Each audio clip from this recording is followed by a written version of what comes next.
Thank you so much for joining us for another episode of Bold Voices. We are so excited to have our panel with us today. We're going to be diving into some great conversation around implementation and preparation. So, before we get to that, we want to take a moment for you to tell us where you're tuning in from. I know myself, I'm not the best at multitasking, but when we go back and we're able to really connect and engage in the comments, it's great to know where you're coming from.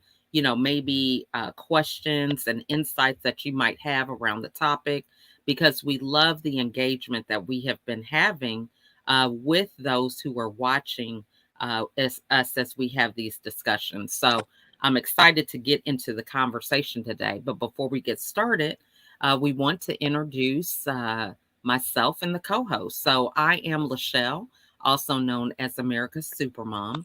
I'm the mother of 15 children, and I am a vitality coach. So I help professional women and men navigate through the chaos of everyday life, whether it's burnout, overwhelm, and transform that into clarity and confidence with a smile.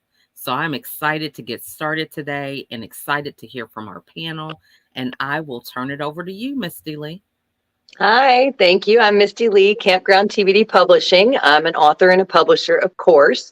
And like LaChelle, I help people with overwhelm and releasing pain. I also am working on my son's memorial foundation here on my property in Western Arkansas for grief relief spaces, for when people get to that point, there's just the overwhelm has taken over or the grief has taken over.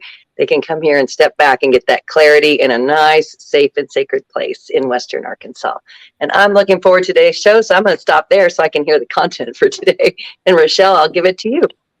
Hi, my name is Raschell Harlingten. I am the founder of Roots for Success and the host of the Transformational Soul Talks. So, yeah, I'm excited for today. Awesome. Well, what do you guys think is really the challenge with preparation and implementation? I thought it was a great conversation because we all can have dreams and aspirations about things that we want to do. I mean, I know a lot of my days would be, today I am going to, conquer the world. And halfway through the day, I am like in the bed trying to figure out what happened. So what do you guys think are some of the challenges? I'll go first because this is one that I'm working on personally and with two of the people I work with one-on-one. It was in both of our conversations this morning. So I feel like this is a great topic. For me, it's going in and finding those energy drains so that things don't come up and catch me by surprise because I didn't get a window fixed, or I didn't change my oil, or I, didn't open the mail and something got past me. So for me, fine-tuning those energy drains really helps me stay ready for the ups and downs in business. And nothing is more apparent than when you come out of a personal development or go through a massive transformation and you come back and you realize how out of alignment everything could be. And so getting those things cleaned up, I think, really helps me stay ready to grow my business without those really just annoying things that get in the way because we just let something slip by a little too long. So that's mine. That's where I'm at anyway, personally. How about you, Raschell? I'd have to, say that sometimes going through that or going through the frustration is sometimes good to sit in those emotions, to sit with that stuff and realize that, life throws us curveballs and sometimes we just kind of have to throw them back. So, yeah, I think it's an interesting topic today. Yeah. So we have Sandy who is joining us, and she is sharing lots of nuggets here. She's saying it's the time to focus, energy and effort and distractions. So a lot of these I definitely can identify with. So we're going to hear what our panel has to say about the topic right after these messages.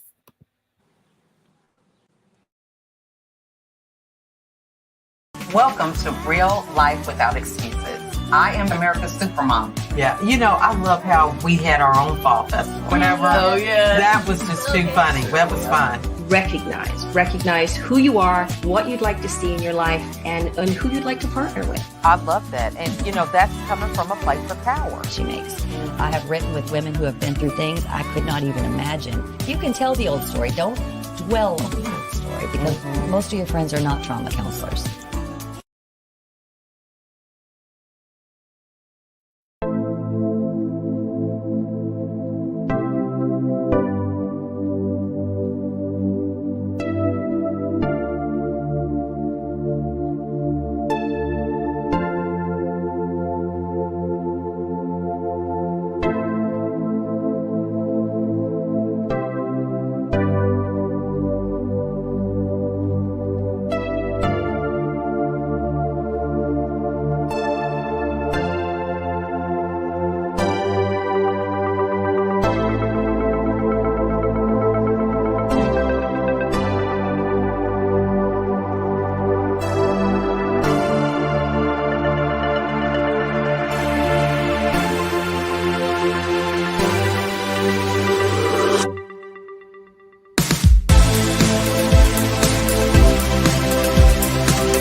All right. So we are so excited to have our panel here with us today. I want to give a special shout out to Yadira.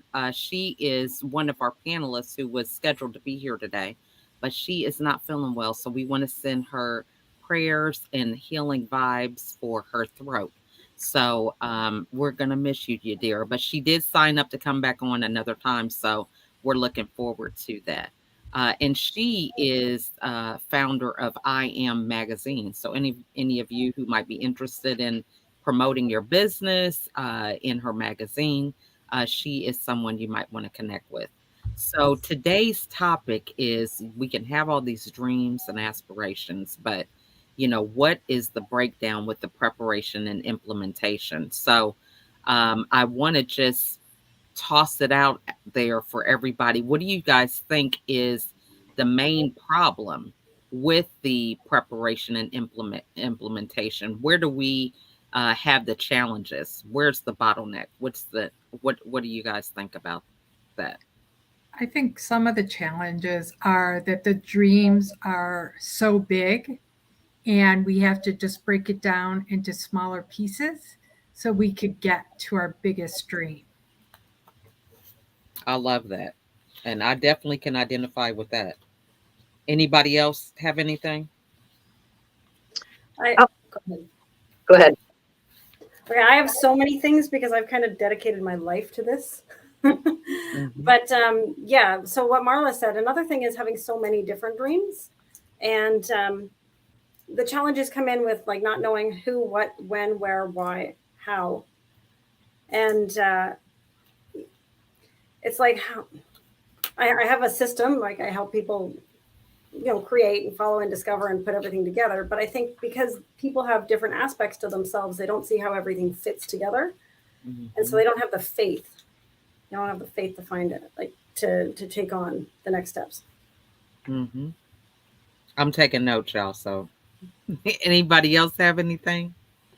I wanted to follow up on what both of them said. I read an article, I think it was Psychology Today, and I wish I would have pulled it up, but it was talking about the 6 things that high-powered entrepreneurs do that get in their own way. And one of them was not being willing to be the step one, not, you know, to start out. We want to be the movie star, but we don't want to go to the acting class or something like that. So that was one. And then number 2, not having your faith in your own dream. What you just said, Amy, not even believing in it. Like, we set this down, but ultimately we start building in the get out of it path, because we don't truly believe we're going to be there. So those were 2 that I was like, let me get a hold of those and pay attention for my language to make sure I'm not doing those top. Those were 2 that really stuck with me. So thank you. I love that you pointed those 2 out.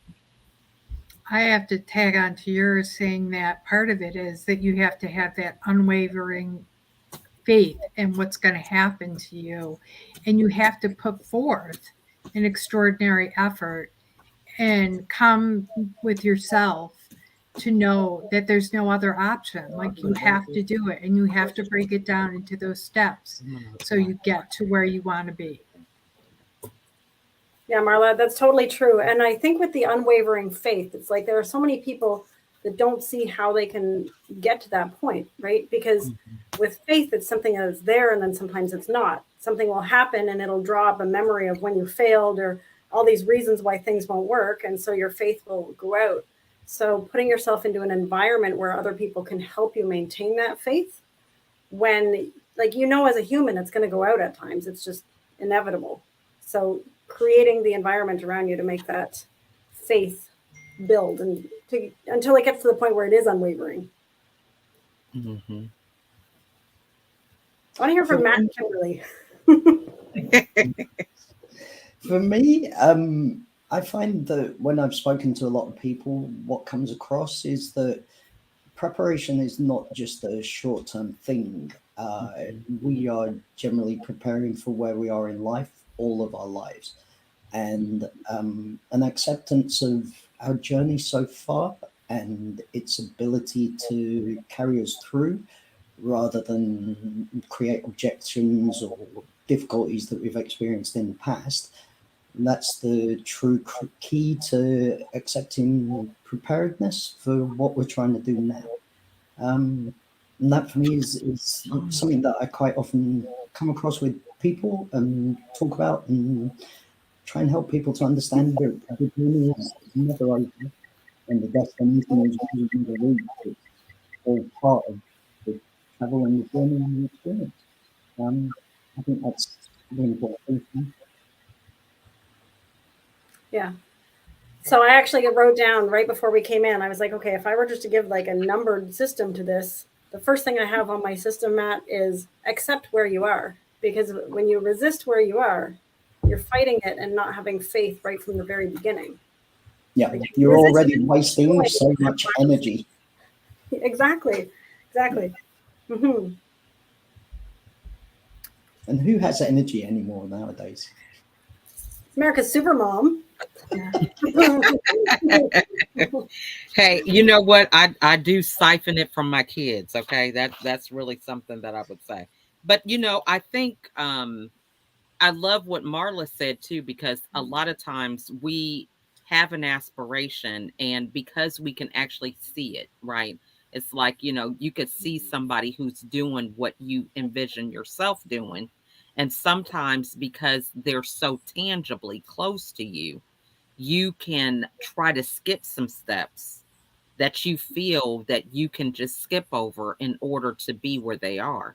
And so with that, we just kind of bite off more than we can chew and then wonder why there's a crack in the foundation, so to speak, you know, because we didn't do those building blocks. And, you know, if you're experienced in one area, you know, it's a different thing with learning to maybe create a system for something in another area.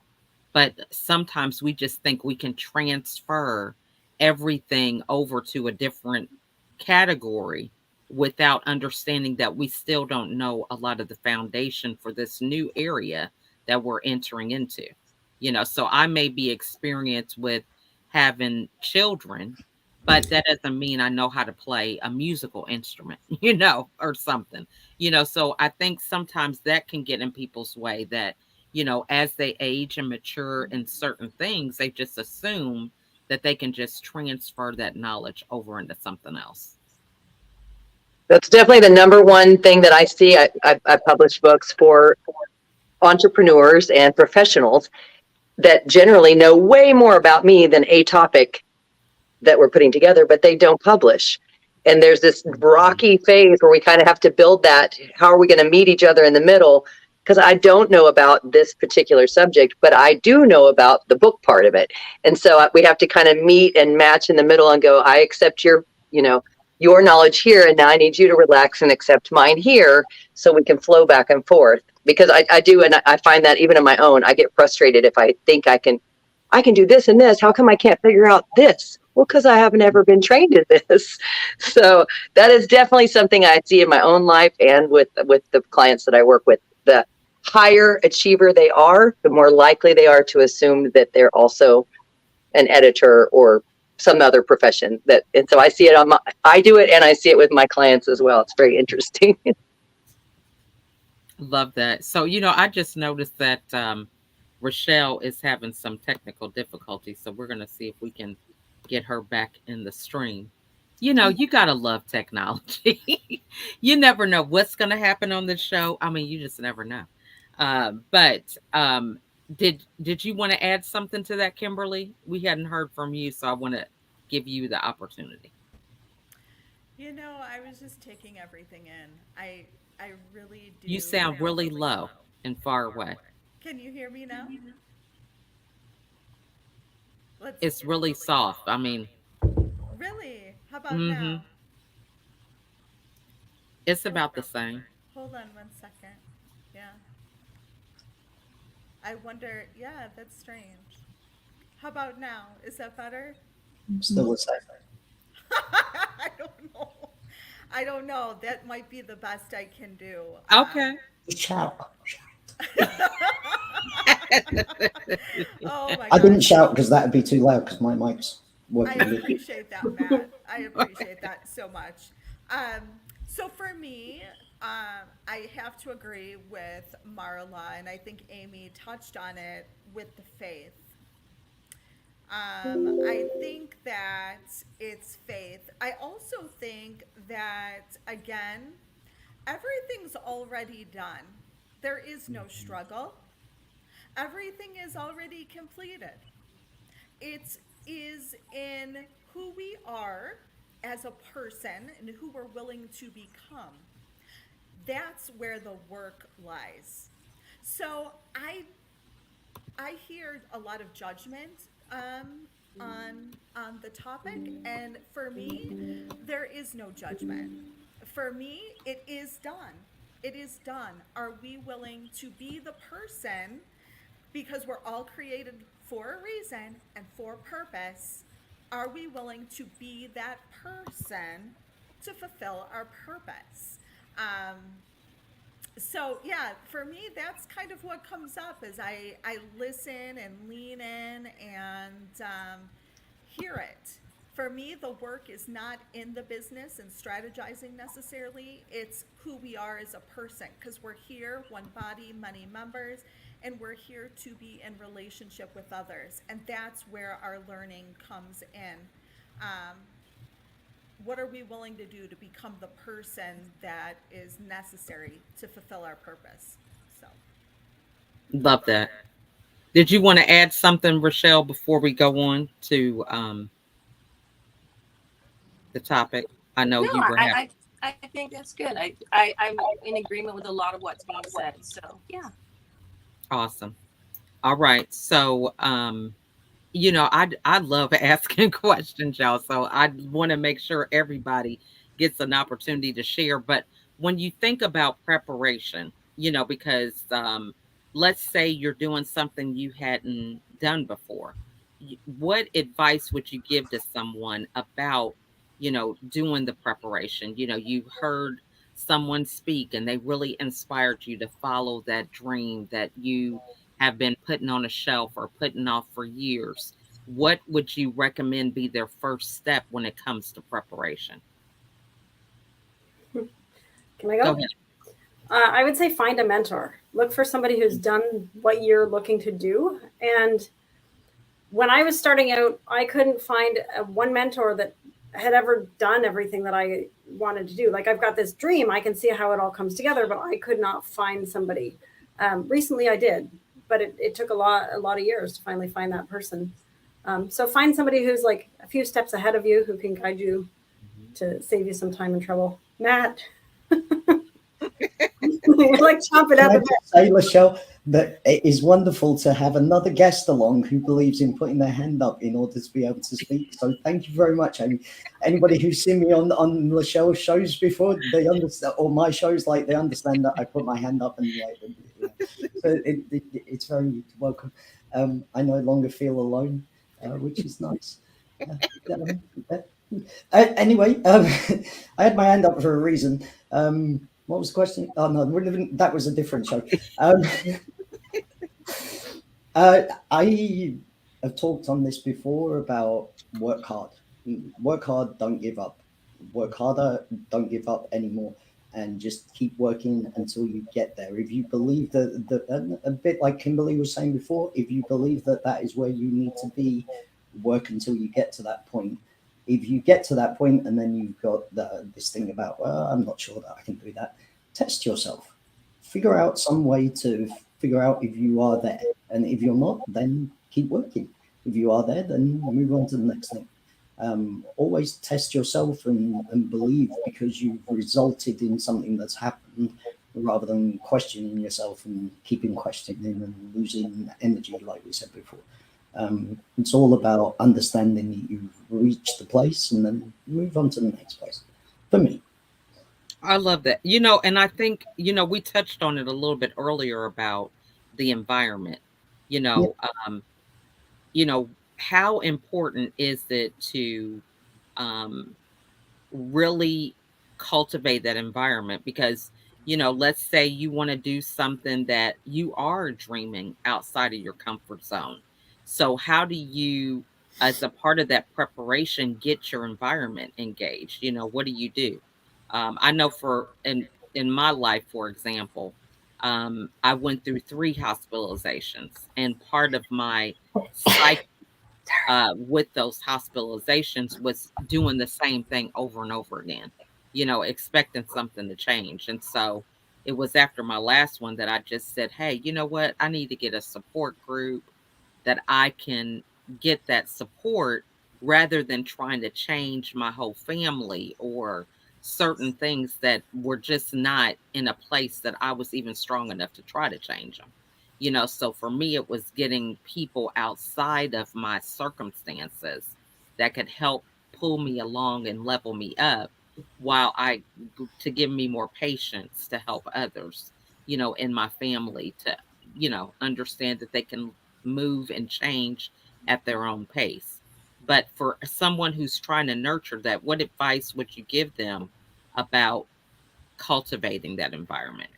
So for me, every coach needs a coach and then some. So that includes, I think there's a lot of truth to who are the 5 people you are around on a regular basis. Now, somebody might be listening in and saying, well, hey, wait a second, I'm not at that point. I'm at the beginning stages, and I may not have the financial uh, access to a mentor in person. And so for me, get reading and read the books more than once. I know also what comes up for me is, again, if there is no struggle in each and every one of us in this box or in these boxes, and everyone that's listening in is value, right? So we don't have to question that. We are value. And the people that we encounter in our lives are reflections of who we are, right? Mm-hmm. So if they're reflections to some degree of who we are, those are callings for us to kind of take a look at ourselves. In addition, having those 5 people around us and surrounding us that are achieving, that have achieved. So if you think about reverse engineering your dreams, because we're talking about dreams today, if you think about reverse engineering your dream, and you are surrounding yourself with people who have already achieved their dreams, then that is also going to pour into your container the things that you need that require and stretch you. So that for me gives a whole new meaning. So again, if you are at your beginning levels, what I would suggest is take action. It doesn't matter how it ends up. Take the action. Nobody cares about you. Nobody's watching you. Nobody cares if you go on that live stream and your sound isn't right. Nobody cares whether or not your picture is showing up as crisp and clear, because those things at the end of the day don't matter. What matters is that every day you have actions that you are taking. They're imperfect actions. We are imperfect people, but we do have dreams, and you were created for a larger reason. So why not? Connect to your source. Connect to your source. Your source says you're fearfully and wonderfully made. No one can dispute that. No one can dispute that. So if that's the truth, take the action. Nobody cares. Nobody cares. Go ahead, Matt. I also wait to be asked. Obviously, Kimberly hasn't seen any of my earlier shows because people care that I mess up because they find it considerably more funny than when I don't. And also, like, I don't know, I tend to find that people do care. On the flip side, like in the sense that if you have an attitude that is appealing to people and you're willing to be vulnerable in some respect, like what you were saying, people get behind you and give you some support or advice or just some help along the way. Like a couple of my team members who do exactly that are in the audience today, and they're here to give me help, like, because they believe in what's being done. And that for me is the beauty of being vulnerable, is that take the attitude of nobody cares, of course. Like, don't be scared or ashamed to make mistakes. And oh, sorry, I thought you were waving. Sorry. Don't be afraid to make mistakes, but at the same time, don't be afraid to take help and advice and support and encouragement and those sorts of things, because those are the things that help us, and we can help other people within the sense of we're all leaders to some degree as well.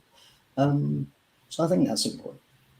Just to clarify, I just want to clarify for a quick second. So when I say nobody cares is, you know, I think oftentimes when we're just starting out, a lot of the things that hold us back, or at least, I mean, it wasn't, in some instances, it wasn't a challenge for me, but some of the things that hold us back are that we're too preoccupied thinking that someone cares whether or not we're going to go on camera, and our camera's not going to turn around or turn on, or our sound's not going to go on, or the post that we posted wasn't very thoughtful, or, and in that respect, if the action that you're going to take in that day, if that's holding you back, I'm saying nobody cares in relation to whether or not that happens or not. They're still going to love you. They're still going to care about you.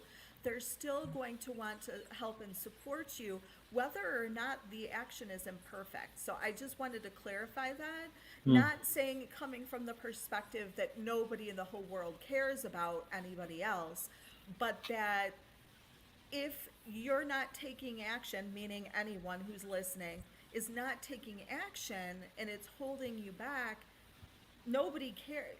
I mean, my mom's not sitting around thinking about me all day long, whether or not I look good on camera. You know, she's just not. You know, is she proud of me if I accomplish something? Absolutely.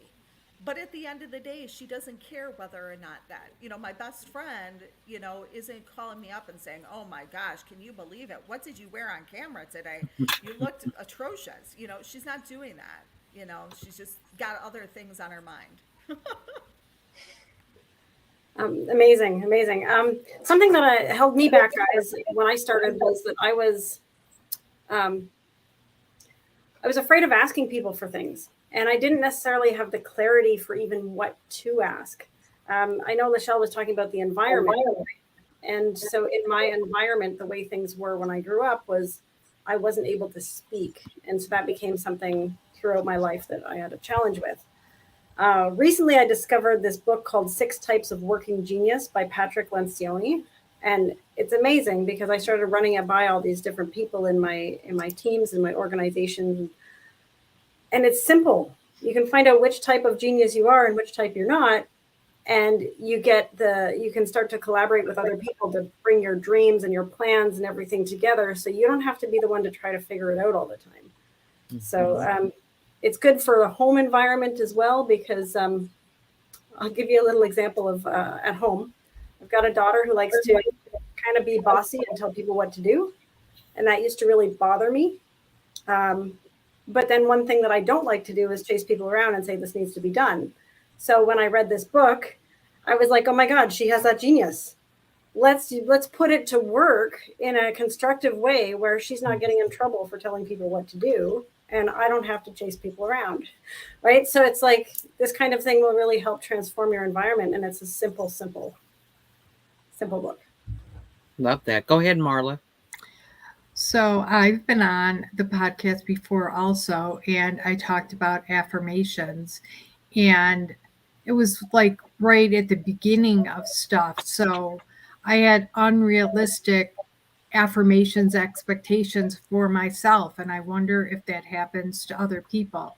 So I had a stem cell transplant, and I said, I can heal completely. Well, how am I going to do that? I have no idea. So I had to break it down, and I did break it down, and that still didn't work. So now I've broken it down to very specific how I'm going to do it. I'm going to work on hip flexors every day for 5 days. So breaking that down for every single thing, and that's a physical thing, but the same thing goes for the businesses that I'm involved in. And I think that really helps. Love that. Mindset is powerful, because I think, I was reading scripture yesterday. We had Bible study, and it was this passage where Jesus was talking to Simon when they had been fishing all night. And then he told him to go back out and fish some more. So when they went back out, they caught all these fish, and, their boat was about to sink. And as soon as they got off the boat, Simon said, I am not worthy. I'm a sinner. I shouldn't even be in your presence. And so the key point about that is that Jesus never said anything to him about who he was. He said that himself. And a lot of times we stop our own progress by the things that we say. We have these thoughts in our head that may not be true, and we bring them into the equation because we speak them out, and we start allowing them to dictate our behavior. So I think affirmations are important, because you have to profess what you want more so than what you see, because what you see is really the past, right? I mean, a computer is already here. So, the whole thing about getting it here, that whole process is over. I'm seeing a finished product of a manifestation of somebody. So, if you want to manifest something different in the future, you have to speak to that thing, or speak about it as if it's present so it can manifest. So I love the affirmations. I love that. Go ahead. I was just going to say, I love that, LaChelle. And I also love the fact that Marla was breaking it down. She took something that she's like, okay, here's an affirmation. I want this. And I don't 100% believe how. I mean, like, I know that I can create anything, but I don't 100% believe that. So how do I do it? And she broke it right down. So smaller affirmations and intentions and goals, and you got it. Mm-hmm. Thank you. LaChelle, you've got hand raising now. You're going to have to start calling on people. We've changed the game. I did that. Sorry. Affirmations and planning for me go hand in hand, because as you strategize, as you break things down into blocks, all that you're doing really is figuring out how you're going to put that into practice, how you're going to achieve things, how you're going to plan that out, how you're going to blueprint your way forwards.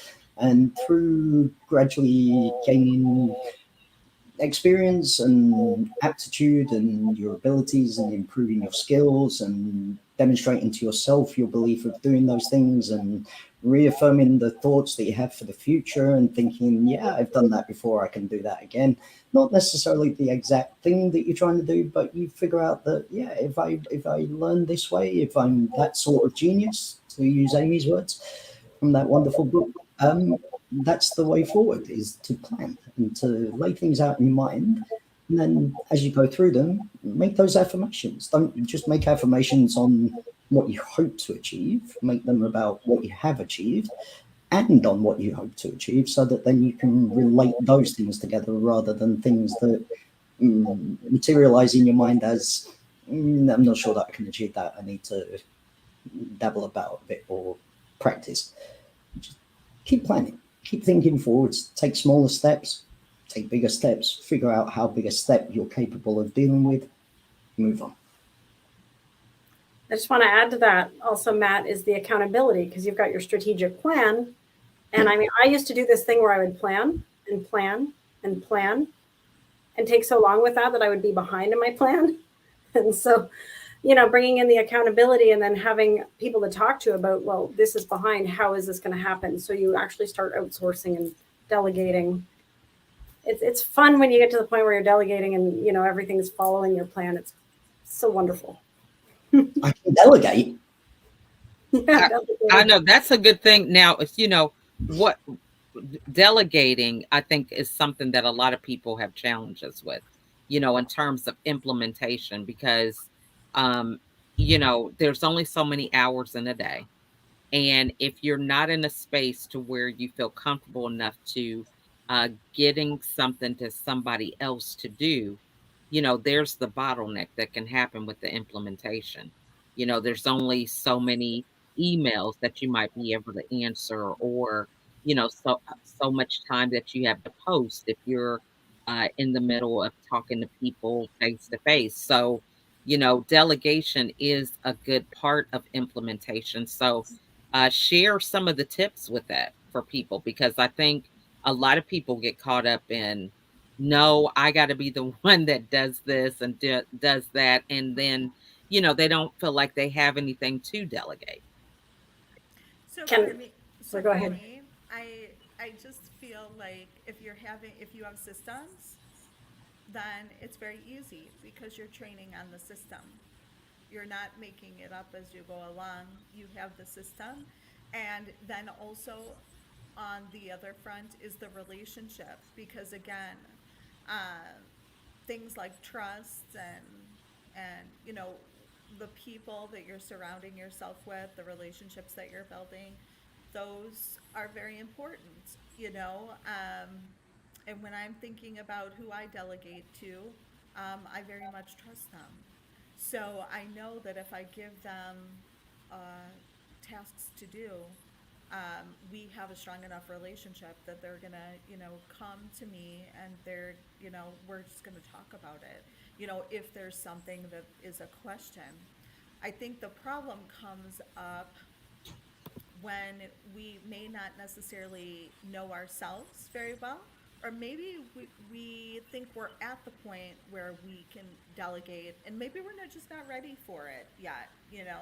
We need to kind of move a couple steps forward. But I think it's the systems and the processes. If you have those, you can just say, like, this is how I do this task, and give them over that information, go through it, and it's going to make your life easier. I know it's made my life easier. You know, I can't wait to hire, you know, that next person so I can, yeah, delegate some more. I love it. Definitely. One of the things that, you know, that book that I mentioned, that 6 Types of Working Genius. So one of the things in it is galvanizing, and that's the kind of person or the kind of genius that actually is good with directing initiatives and having, like, organizing people, right? I found out that was my least favorite type of genius. And even though I can jump in and I can do that, it would wear me down. So I would not be happy after a certain amount of time. And so for myself, I would have this, like, roller coaster of, like, everything's amazing, I've got it all, but I couldn't maintain that. So you were asking about how to like how to help people, I guess, who have challenges with delegating. I think one of the things is to find out where your true strengths are in a way that you communicate with others.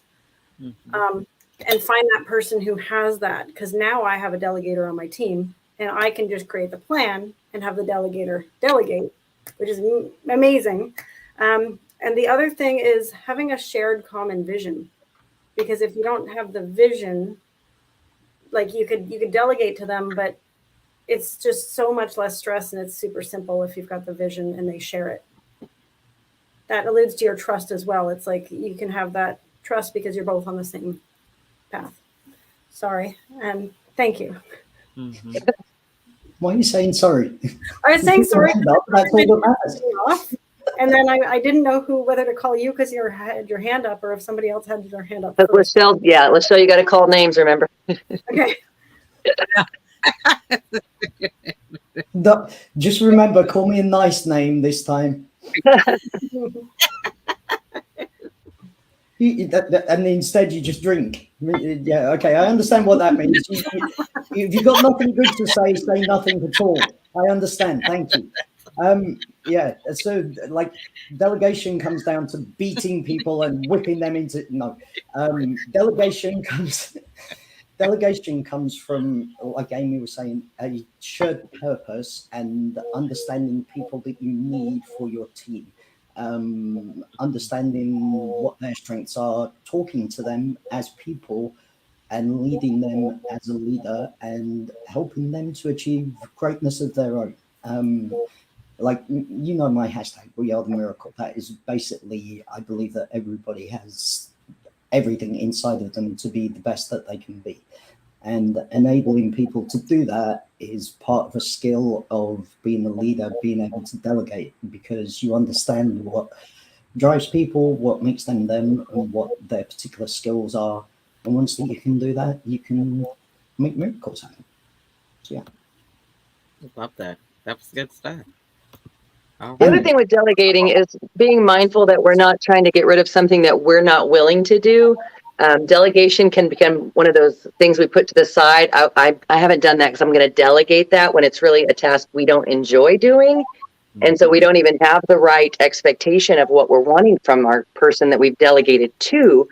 So that clarity, and I saw Paul had a comment that go by, but I can't touch the chat or I'll delete the whole show. But Paul had a comment that I love. If you've got something and you're like, I'm going to delegate these, I'm going to use LaChelle's, I'm going to delegate these 1,000 emails. Get in there and spend an hour or two and make sure you know what you want your person to do. And then ask your group, hey, who would like a position doing this? And then you're not having to go and delegate, as in like he said, like Matt said, you don't have to go beat him over the head. You just say, I see Nicole's watching. Hey, who can help me with Canva graphics? Now she has said it's no delegation. She's offering, I would like to be a part of this team. And so we begin to collaborate rather than me going, hey, who can I pick on today? Matt, I need you to do this for me. And then feeling disappointed because he's not able to help me because he's got his own thing going on. Where there's someone over here going, pick me, pick me. So I think that's one thing, is being clear what you're wanting to delegate, what you're hoping that will do for your person and your business. And then ideally choosing a person who would love to do that with joy rather than to avoid getting in trouble, or something like how when we have to delegate with our children, you will pick up or you will not go. That's a different kind of delegation that we can kind of let go of in the business world. Although I have had many employees up to 60 at a time. And sometimes it is, like you said, Amy, it's just delegation. You do this now, we're not talking about it. And that's because that's what the leader has to do sometimes to get things going. But I love what Paul said. Act, whatever's in your way, whatever your bottleneck is, pick something up and do something. And my favorite quote is, knowledge is not power. The execution of your knowledge is your power. So knowing everything doesn't help me. It's when I pick up the phone and call Amy and say, Amy, let's talk. Now I'm in power. Yeah. So that was, I just wanted to add, like, bring it all home because I love what everyone said. And it just like, it was very tingly for me. So thank you.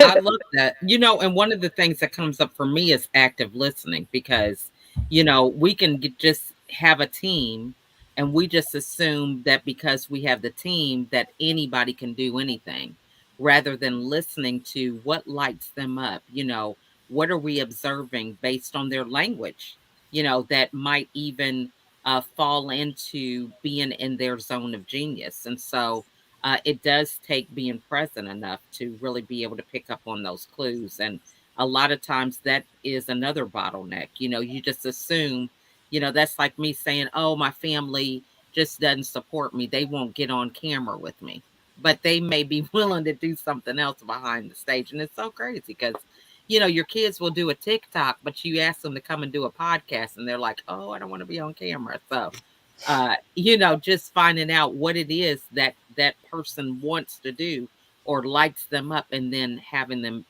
plan accordingly. So, I also wanted to chime in on this because one of my mentors now, he talks about something called always be hiring. So again, going back to meeting people, developing relationships with them. When we're talking about the task of delegation, the more we get to know ourselves on a deeper level, the more when we are meeting others, we learn how and who, more importantly, who we would like to add on. So to your point, Mistilei, when you have these tasks, I don't think for me, it's not necessarily that you don't want to do them. It's like your business has grown to the point and you haven't been doing your due diligence and meeting those people that you need to bring into your business. And so when you do that, then when you go, oh, wait a second, I've developed a system for this, and now I need to meet a person A, B, or C so I can joyfully give them this task because they're so super excited about it. So I love that. I just wanted to add that in. well, and I do want to share that we have the book that's going across the banner on the screen, the book that Amy had mentioned. And Paul is sharing that he just finds it hard to delegate when he doesn't know what the quality should look like. So what he does is he learns the new skills and then he outsources when he knows what the quality looks like. So that's also an option. I say, hey, do what works for you.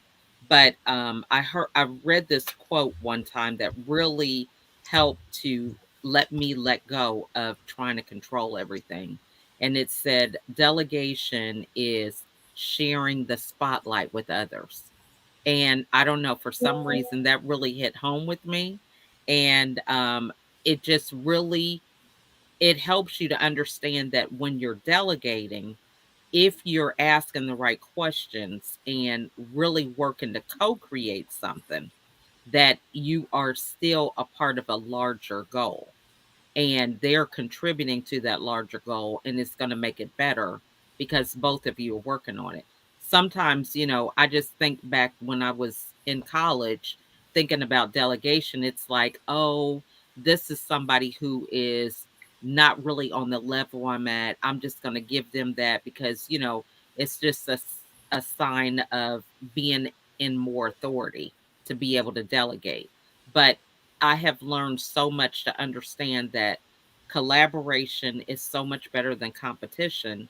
And when you're collaborating, you understand that all parts of a goal are just as important. The follow up is just as important as the email campaign, as the actual service you're providing, or, all these other things that go on in the background. So I just wanted to add that too. I thought that was really good.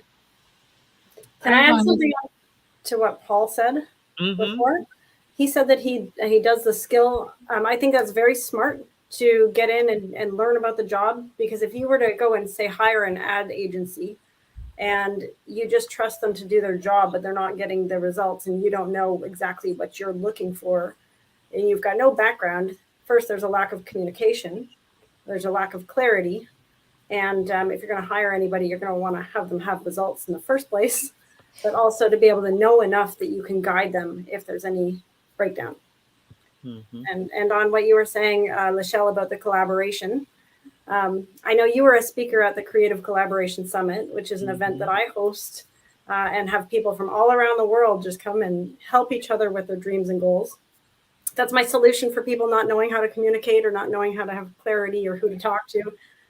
So that's a free event that people from everywhere in the world can come and attend. So Love cool. that.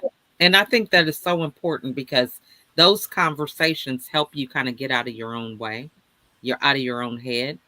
Just sometimes even stating a problem that you have, because you're able to really focus in that moment on just that thing, and the solution seems like it's right in front of you. But a lot of times we keep everything jumbled up in our head and we don't want to talk about it. We switch to the next thing and the next thing, and you never get that clarity. So um, those type of events are very important to connect with other business owners.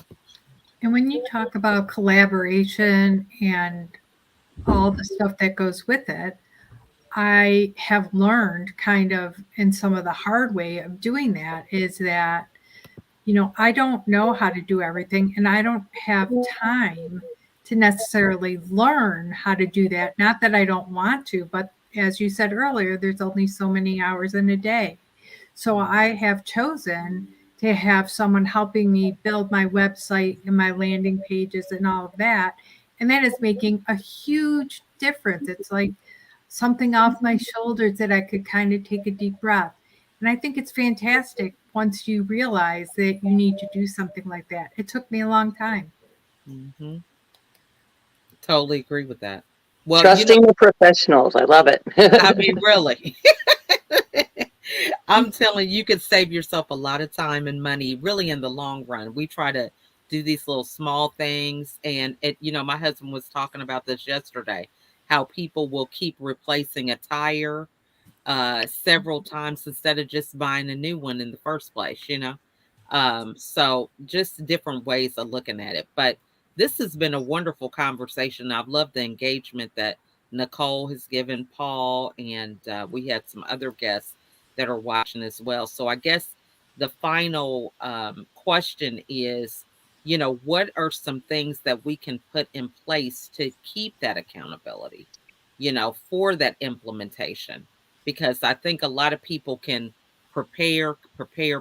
They can research and listen and, have this plan. But, when it comes to actually the execution, sometimes it's that accountability piece. I know if I don't tell anybody what I'm planning on doing, nobody can hold me accountable. And, I'm just going to switch up tomorrow. I'm going to get started. So what can we share with everybody about that accountability, and then share where we can get a hold of you and everything else? So we'll start with you, Matt. Okay, so on the case of accountability, have you implemented that $500 hourly fee yet? Yeah, that's good. I'm glad you're holding me accountable to that. That would seem Exactly. Yeah. Yeah. So I received that. Yeah. Only thing I have to do is just create an invoice and send it, right? Are you calling me names every time you put that glass up to your face? I get a feeling that that's what you're doing. No. I just was doing a lot of talking, so I need to drink water. Okay. I think that accountability is best done through peers rather than subordinates. Such a good word is applicable. Somebody who does something like what you do is the best accountability partner. Somebody who functions at the same process that you do, somebody who works in the same way as you do, so that then you can relate to each other. Accountability to somebody who doesn't understand, like I have no idea how $500 an hour works, so me holding you accountable is no good at all. But I just think that the peers are the best way, and possibly the most challenging way, because they are the ones who can pick up on the finer details of what you need to do, rather than just overseeing things and just going, "Did you get that done?" Yeah, okay. Whereas a true peer would be able to look into that and say, "Well, did you do this? Did you dot that I and cross that T?" Not so much. Then that's a true accountability rather than just, "Did you get that done?" Yeah, mostly. That's not really accountability. And getting things done properly is better than getting them done half-assed. Excuse my French. So, how can people get hold of me? Basically, search We Are the Miracle on LinkedIn, hashtag We Are the Miracle, or Matt Allen Kudos. You'll find me. If not, speak to LaChelle, speak to Raschell, and either of them can connect you to me. Yeah. Well, thanks for that, Matt. And but you brought up another good point, because sometimes we will put these fees out and we haven't paid them ourselves, you know. So there's sometimes a disconnect where people can have challenges with charging more if they've never paid more. You know, if you haven't had a luxury car, sometimes it's hard for you to imagine somebody investing in luxury if you haven't had that experience. So I think that's a good point, and this is very important for people who want to uh, make more money or level up in certain areas or speak to a different audience. Is you have to immerse yourself in the environment. So what is it that some of these people that might be in a higher pay bracket, what do they do? What kind of luxury, so that you can relate to them. If you can't relate to people, then it's really hard for them to be able to invest with you.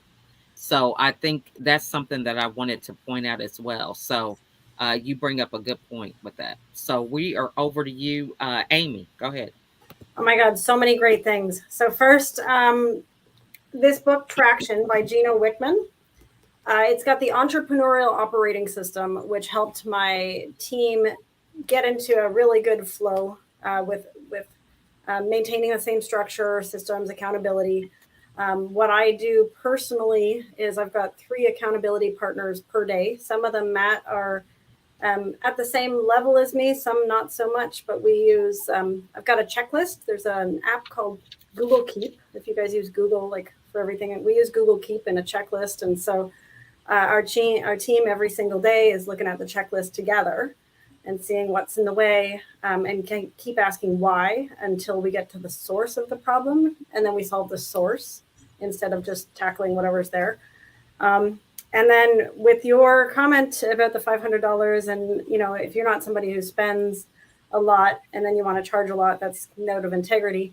I'm a high ticket sales coach or a high ticket closing coach with Team Dan Locke. And so my mentor would say, if you're not a high ticket, like to be a high ticket closer, you got to be a high ticket buyer. So like I'm used to buying high ticket myself, and I have no problem selling high ticket and discussing that because that's my environment, right? So, yeah, so those are some of the things for accountability. Love that. Yeah. And what's the best place for everybody to get a hold of you? Oh, so I've got a few places. I'm going to say amythompson.vip. Thompson has no P in the name, so amythompson.vip. Harmonichabits.com, because we bring harmonic habits into companies and their families. That's what's unique about me. I'm very family focused, so I help employees bring them into their workplace and then also help them with their families as well. And you could just reach out, success@wheredreamsconnect.com is the email. Awesome. All right. So we're over to you, Marla. Okay, well, you can find me on LinkedIn under Marla Allen Sybil. Usually Marla Sybil it will come up on. And by email right now, marlasybil@gmail.com. Because now I'm in the process of getting my whole website built of my landing pages, and then hopefully I can get that all to you. So what are your final thoughts about accountability?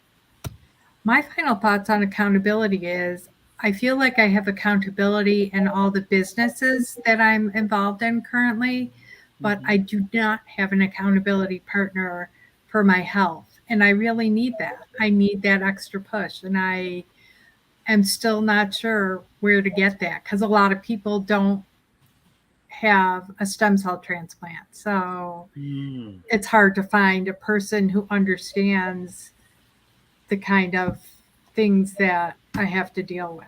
And it's fine. I mean, I know I have to, but it's hard to find a person that says, make sure you do this today. Don't forget. I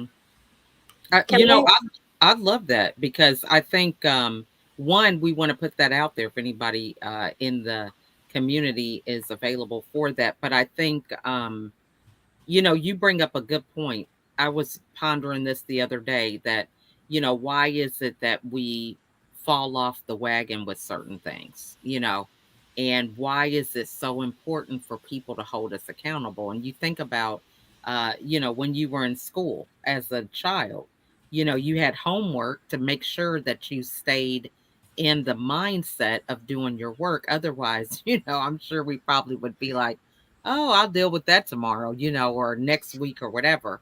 And so that accountability comes from knowing that someone is going to be expecting you or checking up on you about that. So there's this urgency and priority with getting it done. So I think that's a good thing to even bring up, because a lot of times we, when we're very motivated about something, there was probably something that happened that made us to where we can have that self motivation. But in some areas, we need a little bit more. You think about all these great athletes, and, they do practice and they're dedicated, but how dedicated would they be if they didn't have the coach or the team holding them accountable? So I think that's a great point that you brought up. Um, Go ahead, Kimberly. I was just gonna say, Marla, you made me think of my father-in-law. He had bladder cancer, and one of the challenges that he had was taking care of his ostomy. And so there was no one in the area that would help him take care of the ostomy. I mean, like on a regular basis. He had to do it himself. So I found him a support group, and he started going to the support group early on. And what he realized is he ended up being the champion for it. But that was what came up for me, is that maybe there's a support group in your area, either through your hospital or through like a local clinic, that would be able to connect you with someone who's been, successful in navigating the process. And that would be really beneficial for you in terms of accountability. Maybe someone you could build a relationship with that would be able to provide you the support that you need. Because I know just from his experience that it's very overwhelming. It's very overwhelming. So, Thank you. yeah, so I'm hopeful that you will find that person that you need to help support you and navigate that. Accountability is just that. Sometimes it's just talking to somebody and asking them questions, getting curious, and finding out whether or not they know someone that can provide you support. For me, the accountability for me is through my mentors, it's through my coach, it's through the people in my life that I trust, and that's on lockdown. For me, it's on lockdown. And so I go to them for support and for feedback and to scream, yell, cry, whatever. And that's how I'm able to kind of show up the way I do. Yeah, so I think it's very important. But again, just a little background. I was a person that needed to be extremely self-reliant.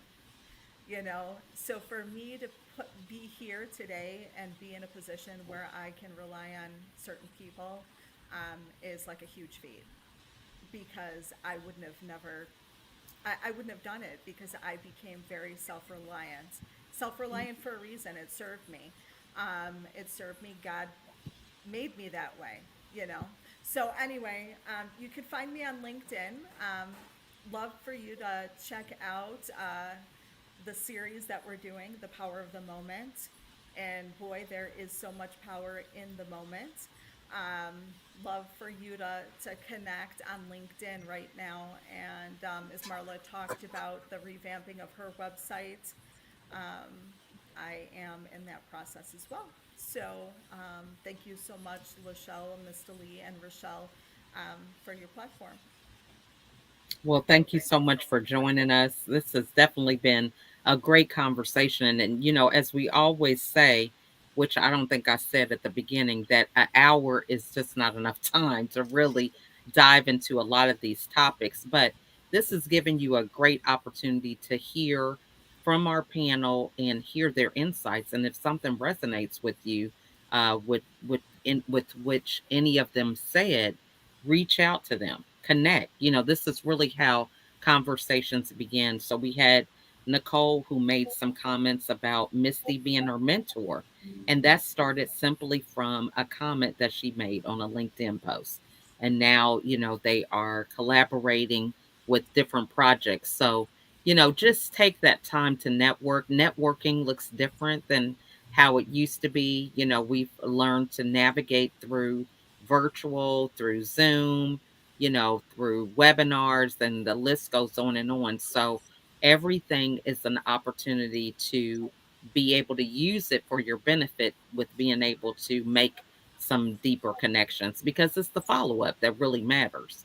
You can meet somebody at any point in any type of format, but are you going to follow up? Are you going to nurture that relationship? So we encourage you guys to do so. And several of our guests have different platforms to where you can take it a step further, where you can collaborate on summits and speaking opportunities and audio rooms. So we encourage you, whether you're in the panel or you're listening in and you're commenting, to reach out to everyone so that we can continue to grow and encourage one another. So I want to say thank you guys so much for joining us today. We have Matt, Kimberly, and Amy. They are some great people to connect with. And thank you guys so much for sharing your insights. So, a great, great conversation today, ladies. And Raschell, you were a little quiet, but I know it's the internet stuff going on. But what's your takeaway with today's conversation? I don't know. Lots of good stuff. I think lots of good stuff today. So share your program, the things that you have going on. Yeah. Well, discover your blueprint. Mm-hmm. Actually, you know what? I'm going to take over because I love you, Raschell, and I can feel you. Okay. Raschell has a beautiful book coming out called Discover Your Blueprint, and she's living her life right now, and she's discovering her own blueprint. I'm hugging you. If you want to turn your camera off, sweetie, I love you. I was going to call you as soon as we were over.